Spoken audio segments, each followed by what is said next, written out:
in the dissection of human bodies.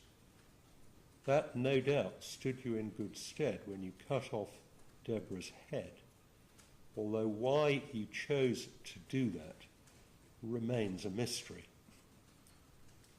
Following your arrest on the 6th of July, amongst the items found by the police at your home was a will which purported to be that of Deborah and to leave 95% of her assets to you and the remaining 5% to your mother. That will was fake. It was written by you and it contained signatures of Deborah and 2 witnesses, each of which had been forged by you.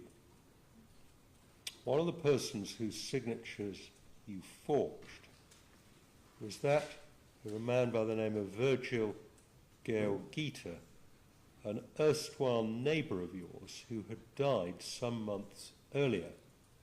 Following his death, you had managed to gain access to his room, and you took from that room various papers of his, including his passport, as well as his mobile phone. A short time later, you rang the phone company, pretending to be him, giving his name and date of birth, and you had the phone reactivated. It was his phone rather than yours that you used to book the hire car, and it was his phone that you took with you on the trip to Devon, leaving your own at home. Moreover, the evidence of the handwriting expert was that his purported signature on the will had been copied from his passport, which you had removed from his room. Quite apart from anything else, I am driven to the conclusion that you are extremely devious. I said at the outset of these remarks that I would return to the issue of mitigating and aggravating features. The sole mitigation is that you are effectively a woman of previous good character, although given the gravity of your crime, in my judgment, that entitles you to only a very modest discount. As to aggravating features, there are the following. Firstly, the amount of planning and premeditation that went into this offence, although it is right to acknowledge that this is bound to be an invariable feature of a killing done for gain, and I must avoid double counting in that regard.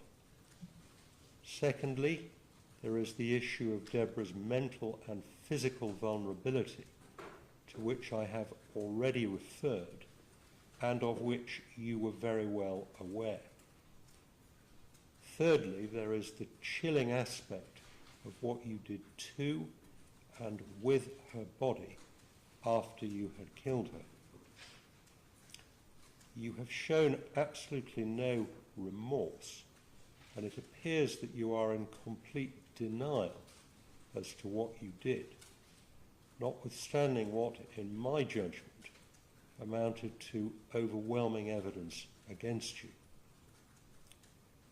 The enormity of your crime is profoundly shocking, even more so given your apparent religious devotion, as well as the fact that Deborah Chong was a good friend to you and had shown you great kindness. The sentence of the court is one of life imprisonment, and the minimum term of imprisonment that you will in any event be required to serve will be 34 years. There will be deducted from that term the 475 days that you have spent in custody on remand, and the statutory surcharge will apply.